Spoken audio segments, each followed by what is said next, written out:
Chemical bonding और chemical bonding का intro मतलब थ्योरी पार्ट।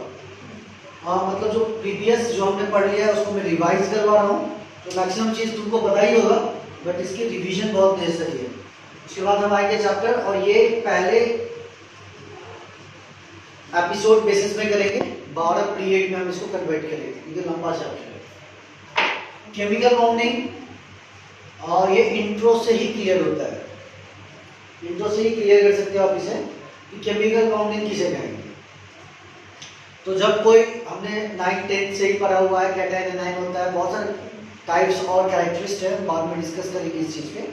तो जब कोई भी कंपाउंड या एलिमेंट कंबाइन होता है तो उसमें इलेक्ट्रॉन डोनेट होता है, एक्सेप्टर होता है, शेयर करता है, ठीक है ना। तो उन सारे एलिमेंट जो फॉर्मेशन करता है एक कंपाउंड का, उसको हम वो जो फॉर्मेशन केमिकल रूप में करता है तो एक बाउंड बनाया करता है जिसको हम केमिकल बॉन्डिंग कहते हैं। सिंपल, ठीक है। अब हम डिस्कस कर लेते हैं type of chemical bonding. Type of chemical bonding जब हम बात करेंगे तो सेकेंडली पहले तो हम इस चैप्टर में जो पढ़ने वाले हैं, जो इम्पोर्टेंट टॉपिक्स है जो हम इसमें डिस्कस करेंगे, उसके पार्ट्स में कुछ डिस्कस कर देता हूँ और उसके बाद हम उसको क्लियर करेंगे, ठीक है ना। तो जो फर्स्ट पार्ट है जो मैं डिस्कस करने वाला हूँ वो है टाइप्स ऑफ बाउंडिंग, जो इस चैप्टर में हम पढ़ेंगे। नोट करना चाहो तो नोट कर लो। एक है टाइप्स ऑफ बाउंडिंग। बाउंडिंग जो होता है उसका क्या टाइप्स है, ठीक है। दूसरा जो डिस्कस करेंगे हम nature of bond, nature of bonds, bonds के क्या क्या नेचर्स होते हैं। उसके बाद थर्ड जो हम डिस्कस करने वाले वो है शेप ऑफ मॉलिक्यूल्स। क्या है? Shape of molecules.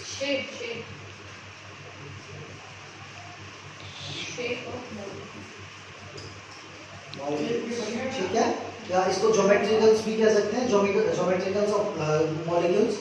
मॉलिक्यूल्स की ज्योमेट्री बहुत क्या है,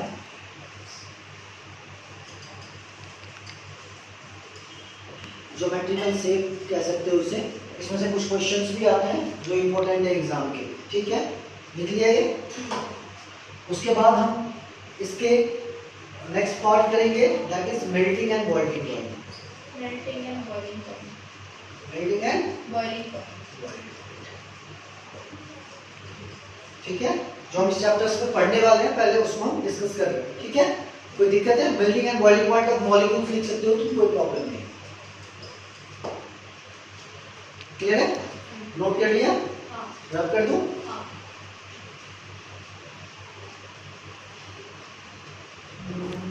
अब नेक्स्ट है हमारा, हम क्लासिफिकेशन से स्टार्ट करते हैं कि बॉन्ड को क्लासिफाई कैसे करेंगे। तो नॉर्मली बॉन्ड को जब क्लासिफाई करना होगा हमें क्लासिफिकेशन लिख लेना, क्लासिफिकेशन ऑफ बॉन्ड, और इसको हम दो टाइप में क्लासिफाई करते हैं सिंपली, ठीक है। एक तो होता है स्ट्रॉन्ग बॉन्ड और एक होता है वीक बॉन्ड।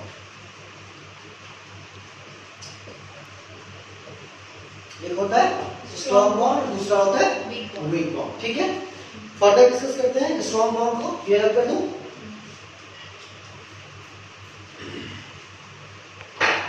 स्ट्रॉन्ग बॉन्ड को जब हम डिस्कस करेंगे तो उसमें कुछ पार्ट डिस्कस करना है हमें। एक है आयोनिक बॉन्ड। क्या है? Ionic bond. दूसरा है हमारा कोवैलेंट बॉन्ड। क्या है? Covalent bond. तीसरा जो हमारा है वो है कोऑर्डिनेट बॉन्ड। क्या है? Coordinate bond. और चौथा जो है हमारा वो है मेटालिक बॉन्ड। क्या है? मेटालिक बॉन्ड, ठीक है। तो सेकेंड और थर्ड ये याद रखना, कोवैलेंट बॉन्ड और कोऑर्डिनेट बॉन्ड, इसमें से मैक्सिमम क्वेश्चंस आते हैं, एग्जाम के लिए इंपॉर्टेंट है। तो इसको जब हम डिस्क्राइब करेंगे या डिस्कस करेंगे तो थोड़ा ब्रॉडली करेंगे, ठीक है। कोई प्रॉब्लम है? रब कर लूं। उसके बाद है हमारा वीक बॉन्ड। क्या है? Weak bond. जब हम वीक बॉन्ड को डिस्कस करते हैं तो इसमें हम सबसे पहले वीक बॉन्ड में हम पहले डिस्कस कर देंगे हाइड्रोजन। क्या है? हाइड्रोजन। Hydrogen bonds. ठीक है, तो हाइड्रोजन बॉन्ड जो होता है नॉर्मली उसको आप कह सकते हो, पहले तो ये समझ लो कि किस बॉन्ड को हम स्ट्रॉन्ग बॉन्ड कहेंगे या किस बॉन्ड को हम वीक बॉन्ड कहेंगे। सिंपल बात तो ये भी आता है, डिस्कशन में आता है। तो अगर आपको कोई पूछे कि स्ट्रॉन्ग बॉन्ड की जगह हो गया, तो आप समझा देना उसे कि कोई भी चीज, कोई भी किसी के बाउंड एनर्जी, जैसे बी मतलब बाउंड एनर्जी है, तो किसी के बॉन्ड एनर्जी जो है वो ग्रेटर देन 42 kg पर मोल है। क्या है? ग्रेटर देन 42 kg पर मोल। ग्रेटर देन लेकर लगा सकते हो, तो उसको हम सारे को क्या कहेंगे? ये सारे स्ट्रॉन्ग बॉन्ड है। और जो वीक बॉन्ड है वो क्या है? स्मॉलर देन 42 kg पर मोल। ठीक है, तो हाइड्रोजन जो आता है, हाइड्रोजन को आप स्पेशली कह सकते हो कि ये 8 से लेके 42 kg पर मोल के बीच में रहता है, इसीलिए हम इसको हाइड्रोजन बॉन्ड, वीक बॉन्ड में स्ट्रॉन्गर बॉन्ड मानते हैं इसको। ठीक है ना, वीक बॉन्ड में ज्यादा स्ट्रॉन्गर होता है। क्लियर है? और दूसरा जो पढ़ने वाले हैं इसी में, तो मैं स्टेप बाय स्टेप क्लियर करता हूँ। पहला है हमारा डाइपोल। क्या है? Dipole interaction. ठीक है, डाइपोल इंटरैक्शन है। दूसरा है हमारा dipole induce dipole.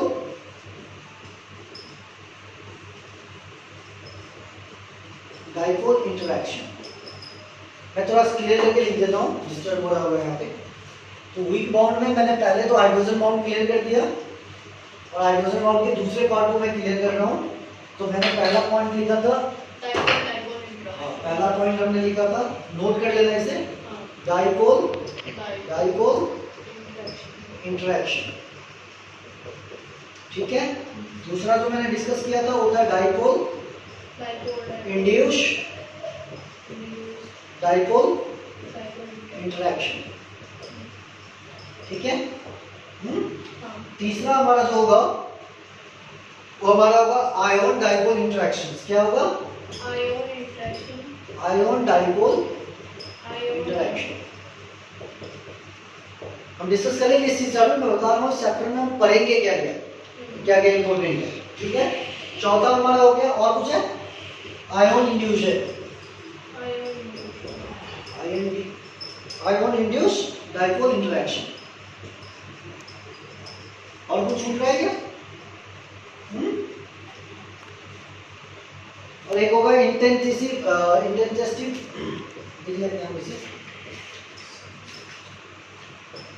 Instantaneous induce dipole, ये छूट रहा था हमारा।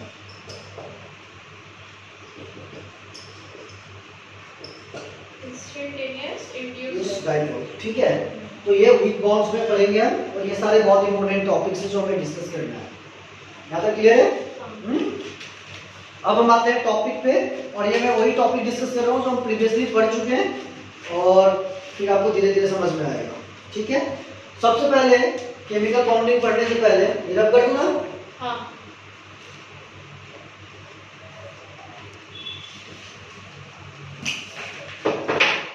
सबने नोट कर लिया? अब नेक्स्ट है हमारा कि हम इसे अंडरस्टैंड करते हैं कि कॉज क्या है। क्या है? Cause of bonding. जो बॉन्ड बनता है उसका कॉज क्या है? Cause of bonding. Cause of bondings में नॉर्मली ये थ्योरी था, प्रैक्टिकली तो नहीं कह सकते। वो हमने देखा कि बहुत सारे नोबल गैसेस थे। नोबल गैसेस में क्या क्या आता है? जैसे हीलियम मान लो, नियॉन हो गया, आर्गन हो गया। ठीक है ना, ये कुछ एग्जांपल्स हैं। और हमने इसका इलेक्ट्रॉनिक कंपोजिशन का बताओ, हीलियम 2 पे, नियॉन कितने पे आता है? 10 पे, और आर्गन कितने पे? 19 पे। तो अब इसका जब इलेक्ट्रॉनिक कन्फिगरेशन हम करते हैं तो हीलियम का क्या होगा? 1s2। ठीक है, नियॉन का क्या होगा? 1s2, 2s2, 2p6। ठीक है, और आर्गन का क्या होगा? 1s2, 2s2, बताओ, 2s2, 2p6, 3s2, 3p6। ठीक है, कॉजेज ऑफ बॉन्डिंग में हमने ये नोबल गैस की डिस्कस की है, ठीक है ना, और नोबल गैस की हमने इलेक्ट्रॉनिक कॉन्फ़िगरेशन लिखा है और हमने ये देखा कि हाइड्रोजन छोड़ के ये जितने जो है इसके जो आउटर मोस्ट ऑर्बिट, जो बाहर का ऑर्बिट है उसमें कितने इलेक्ट्रॉन है? 8 इलेक्ट्रॉन, 6p पे और 2s पे।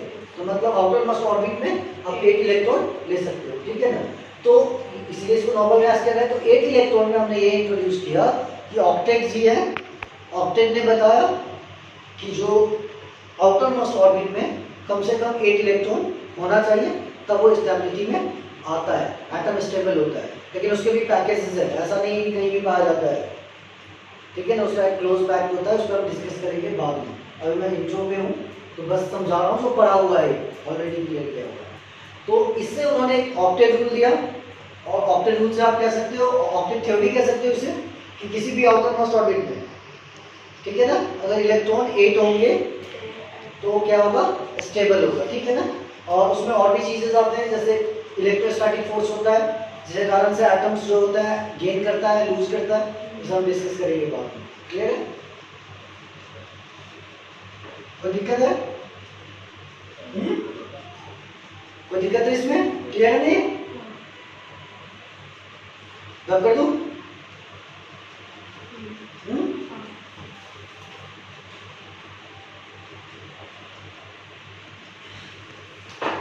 नेक्स्ट हम आते हैं, एग्जांपल लेते हैं ऑक्टेट रूल को लेके। सोडियम क्लोराइड ले लो, समझ में आ जाएगा। NaCl ले रहे हैं, सोडियम क्लोराइड। सोडियम क्लोराइड में सोडियम कितने पे आता है? 11 पे। इसका इलेक्ट्रॉनिक कॉन्फ़िगरेशन क्या हो जाएगा? 1s2 2s2 2p6 3s1, यही होगा। पहले में 2 2 4 6 4 10 से किया है, क्लियर है। तो ये सोडियम हो गया। और क्लोरीन का बना लो, Cl कितना होगा? 17, तो 1s2 2s2 2p6 3s2 और 3p5, ठीक है। 6 4 10 2 12 5 17, क्लियर है। तो ये इलेक्ट्रॉनिक कॉन्फ़िगरेशन हो गया सोडियम एंड क्लोरीन का। अब यहाँ पे ये समझना है कि इसको एक इलेक्ट्रॉन चाहिए स्टेबल होने के लिए, चाहिए ना, और इसको भी एक इलेक्ट्रॉन चाहिए। ये सॉरी, ये इसका ये जो है इसके पास एक इलेक्ट्रॉन जो है वो एक्स्ट्रा है स्टेबिलिटी के लिए, और इस पर एक इलेक्ट्रॉन चाहिए स्टेबिलिटी के लिए। तो हम नॉर्मली कहते हैं कि ये इलेक्ट्रॉन दे दिया और ये स्टेबल हो गया। तो ये इलेक्ट्रॉन देता नहीं है, तो इसको एक इलेक्ट्रॉन, ठीक है ना, ये क्या है? डोनर है, क्योंकि ये दे रहा है। तो इसको हम लिखते हैं Na+, डोनर है, तो इसको हम लिखते हैं Na+। और ये क्या है? गेनर, मतलब जो गेन कर रहा है, एक्सेप्टर कह सकते हो, एक्सेप्ट करता है। तो इसका क्या हो गया? माइनस, ठीक है। तो ये क्या है? ये अपना कंप्लीट एक इलेक्ट्रॉन, क्या कंप्लीट एक इलेक्ट्रॉन क्लोरीन को डोनेट करेगा, और क्लोरीन जो है इसका पूरा एक इलेक्ट्रॉन जो है वो एक्सेप्ट करेगा। आगे समझ में? तो एक इलेक्ट्रॉन ये क्या कर रहा है? गिव कर रहा है, और एक इलेक्ट्रॉन ये एक्सेप्ट कर रहा है। तो गेनर, डोनर जो है वो एक अपना कंप्लीट दे रहा है। तो कंप्लीट दे रहा है, इस कारण से हम इसको क्या कहेंगे? Ionic bond. क्या कहेंगे? Ionic bond.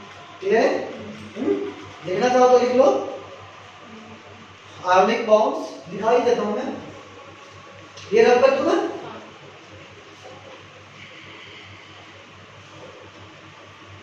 इसको आप लिख सकते हो, ionic bond are formed by complete loss or complete gain of electron, ठीक है।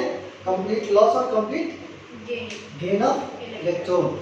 और भी एग्जांपल है, और भी एग्जांपल ले सकते हो।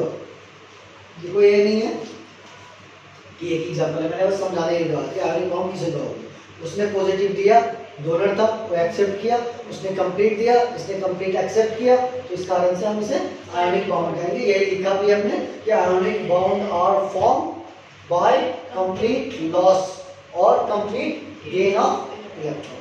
क्लियर है?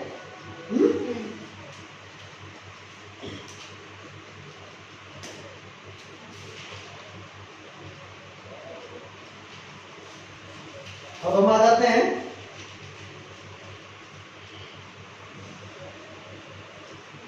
Lewis dot structure. इसे रब कर दूं? अच्छा, कुछ ऐसे कंपाउंड्स भी है, कुछ ऐसे कंपाउंड्स भी है जो अपना इलेक्ट्रॉन डोनेट नहीं कर सकता, अपना इलेक्ट्रॉन डोनेट नहीं कर सकता। एग्जांपल से समझते हैं, HCl मान लें। HCl मतलब वो क्या होता है? Hydrochloric acid. तो HCl में क्या होता है? हाइड्रोजन जो है, हाइड्रोजन को एक इलेक्ट्रॉन चाहिए होता है, क्लोरीन को भी एक इलेक्ट्रॉन चाहिए होता है। तो ये दोनों क्या करते हैं? आपस में बॉन्ड बनाते हैं, शेयर करते हैं। ठीक है, बॉन्ड जो बनाते हैं वो बॉन्ड जो होता है उसको हम आयोनिक बॉन्ड में नहीं दिखा सकते, क्योंकि ना तो वो दे रहा है ना ये कंप्लीटली ले रहा है। तो ये आयोनिक बॉन्ड में शो करना पॉसिबल ही नहीं है। तो हम इसको क्या करेंगे? लुईस डॉट स्ट्रक्चर में करेंगे। क्या करेंगे? Lewis dot structure. ठीक है, और लुईस डॉट स्ट्रक्चर में अगर मैं हाइड्रोजन को मानता हूं तो हाइड्रोजन में क्या लिखते हैं? 1s1। ठीक है, तो इसका एक लॉन्ग पेयर है। क्लोरीन को अगर हम लिख लें तो क्या है ये? 1s1 1s2 2s2 2p6 3s2 3p5, यही है ना? 3p5। तो इसको एक इलेक्ट्रॉन क्या चाहिए? ठीक है ना? तो ये भी, इसको अगर मैं इसी चीज को इलैबोरेट करूं तो इसके आउटर मोस्ट ऑर्बिट में कितने इलेक्ट्रॉन है? आउटर मतलब बाहर वाला, बाहर में 5 + 2 7 है। तो इसको मैं ऐसे शो कर सकता हूँ 2 2 4 2 6 और 1 7 कर सकते हैं। अब इसी को बॉन्ड बना लेते हैं। यहाँ पे हाइड्रोजन का एक, क्लोरीन का एक, यहाँ 2 2 4 2 6। अब इन दोनों के बीच में क्या हुआ? इलेक्ट्रॉन बॉन्ड बना रहा है। क्लियर है? क्लियर है? नहीं है? अब ऐसे बॉन्ड को आप क्या कहोगे? तो ऐसे बॉन्ड को हम क्या करेंगे? Covalent bond. क्लियर है? अरे समझ में आ रहा है नहीं आ रहा है? रब कर दूं इसे?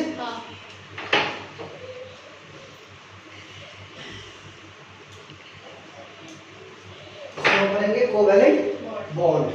अब कोवैलेंट बॉन्ड को लिख लो आप, कोवैलेंट बॉन्ड और लिख लो डेफिनेशन। कोवैलेंट बॉन्ड्स को लिख लो आप, कोवैलेंट बॉन्ड और covalent bonds are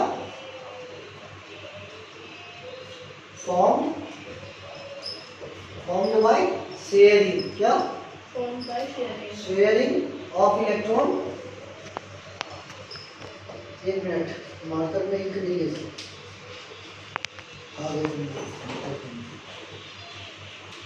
Formed by sharing of electron in outer most cell। Clear है?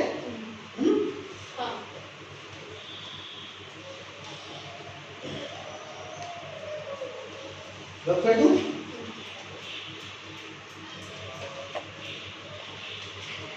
अच्छा, हमने आयोनिक बॉन्ड पढ़ लिया, हमने कोवैलेंट बॉन्ड भी पढ़ लिया। अब हम पढ़ते हैं आयोनिक कंपाउंड। क्या पढ़ते हैं? Ionic compound. क्लियर है? ये रब कर दूं?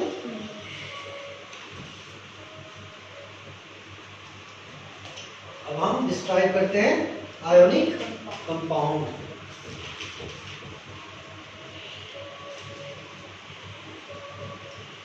अब आयोनिक कंपाउंड को हम कैसे डिस्कस करेंगे? इसका एग्जांपल ले लो। कौन सा एग्जांपल लोगे बताओ? CaCl2 ले लेते हैं।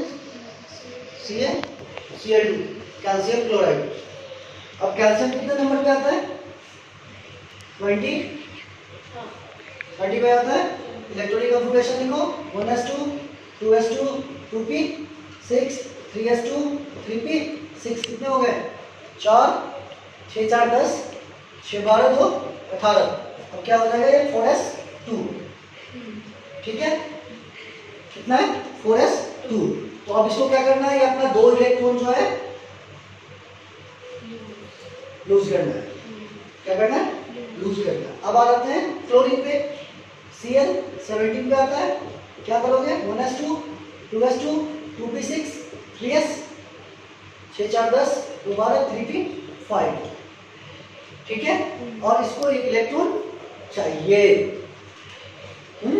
बट कैल्शियम के पास कितना है 2 इलेक्ट्रॉन है, इसको चाहिए कितना 1 इलेक्ट्रॉन, ठीक है।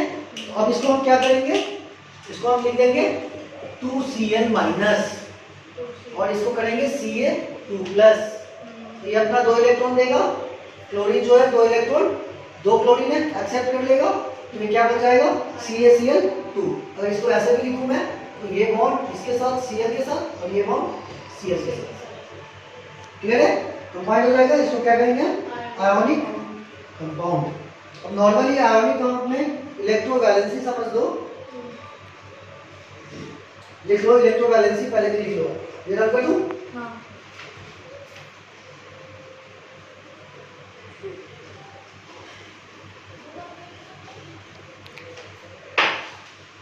इसको कर लो आप electrovalency.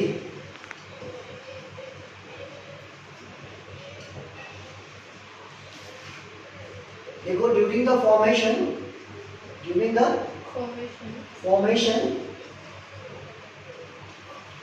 of electrovalency of an element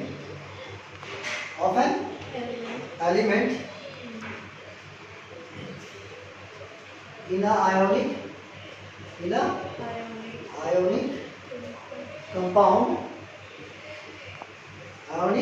compound is defined as total number of electron of loss or gain by an atom in ionic bond formation,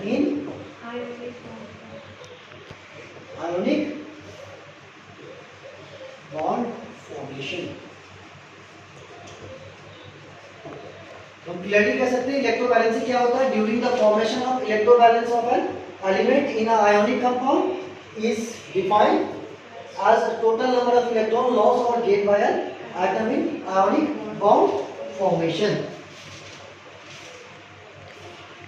देख लिया तो दिक्कत। अब इसे समझो कि मैंने कह दिया कि लॉस हो रहा है या गेन हो रहा है इलेक्ट्रॉन्स का, ठीक है, और वो बना रहा है हमारा इलेक्ट्रॉनिक आयंस, लॉस कर रहा है या गेन कर रहा है वो बना रहा है हमारा इलेक्ट्रिक आयंस। अब हमें समझना है कि कौन कौन सा ऐसा एलिमेंट है जो गेन करते हैं या कौन सा ऐसा एलिमेंट है जो लूज करते हैं, और ये हम 9th में पढ़े हुए हैं तो लगेगा पढ़े हुए टॉपिक्स हैं, पढ़ा हुआ है, फिर भी कर लो क्योंकि इंट्रो है आज। तो आयोनिक जो है फॉर्मेशन, जब हम यहाँ फॉर्मेशन लिख लेते हैं, फॉर्मेशन में हमने क्लियरली कहा कि लॉस ऑफ इलेक्ट्रॉन कौन करेगा, हम जो बात कर रहे हैं लॉस ऑफ इलेक्ट्रॉन कौन करेगा, तो हम समझ लेते हैं पहला लॉस ऑफ इलेक्ट्रॉन जो है, लॉस ऑफ इलेक्ट्रॉन कौन करता है, मेटल्स, ठीक है ना, मैक्सिमम मेटल्स होते हैं जो इलेक्ट्रॉन लूज करते हैं, ठीक है। दूसरा हो गया गेन कौन करता है, गेन्स ऑफ इलेक्ट्रॉन, उसमें मैक्सिमली नॉन मेटल आते हैं, क्लियर है। इसमें एक्सेप्शन में भी कुछ है, हाँ इसमें एक्सेप्शन में कुछ है, नहीं एक्सेप्शन नहीं है, जो कह रहा हूँ उतना ही समझो, ठीक है, कोई दिक्कत नहीं। अच्छा अब मैं एक चीज और क्लियर करना चाहता हूँ, मान लो कैल्शियम क्लोराइड था, ये रख कर दो, मान लो कैल्शियम क्लोराइड था, तो कैल्शियम क्लोराइड में हमने कहा Ca2 प्लस है, ठीक है, तो Ca2 प्लस जो है ये एक ही तो नहीं होगा, ये तो बहुत सारा होगा, Ca2 plus Ca2 plus Ca2 plus, ठीक है ना, तो क्लोरीन भी बहुत ज्यादा होगा, 2Cl minus 2Cl minus 2Cl minus 2Cl minus बहुत सारे होंगे, ठीक है ना। अब ये क्या है, इलेक्ट्रोनेगेटिविटी, और ये इलेक्ट्रोपॉजिटिव है, तो ये क्या करेगा, अट्रैक्ट करेगा, ठीक है ना। अट्रैक्ट करेगा तो ये जो है इसी को खाली थोड़ी ना अट्रैक्ट करेगा, इसको भी अट्रैक्ट कर सकता है, इसको भी अट्रैक्ट कर सकता है, इसको भी अट्रैक्ट कर सकता है, इसको भी अट्रैक्ट कर सकता है। मतलब इसका कोई डायरेक्शन नहीं होता कि किस डायरेक्शन में अट्रैक्शन करता है। तो इसको आप डिफाइन कर सकते हो, इसको आप कैरेक्टरिस्टिक्स में लिख दो, characteristics of ionic compound, characteristics of ionic compound.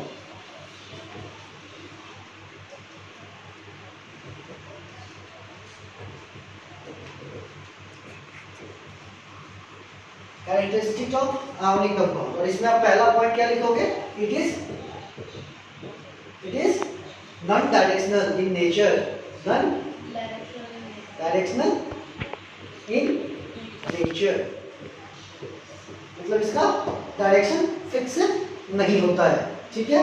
दूसरा पॉइंट आप लिख सकते हो, ये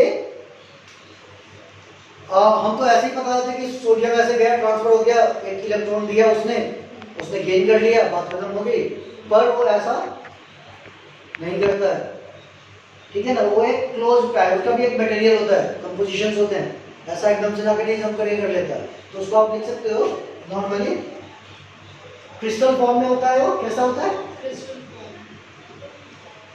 क्रिस्टल फॉर्म में होता है, और इसको आप कह सकते हो क्लोज पैक में भी होता है। क्या होता है, क्लोज पैक स्ट्रक्चर, इसका एक क्लोज पैक स्ट्रक्चर होता है। तीसरा पॉइंट लिख सकते हो,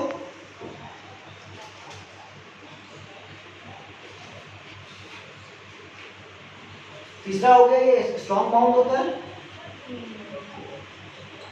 स्ट्रॉन्ग बाउंड होता है, लिख लो बराबर।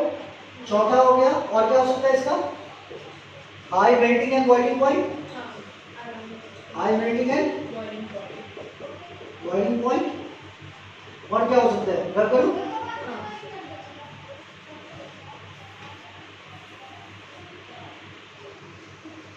High melting and boiling point के बाद सॉलिड होता है रूम टेम्परेचर, क्या होता है, सॉलिड एट रूम टेम्परेचर,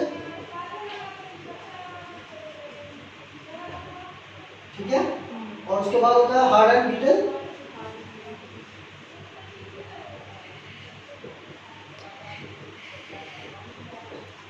और क्या हो सकता है, हाँ ब्रिटल,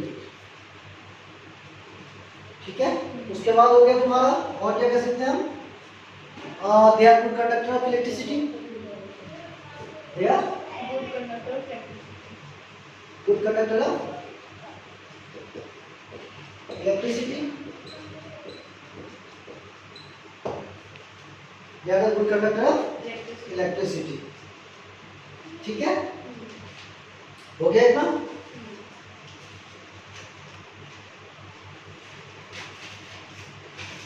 लिख लिया, रख दे तुम, आगे कल करेंगे, आगे नेक्स्ट वीडियो में।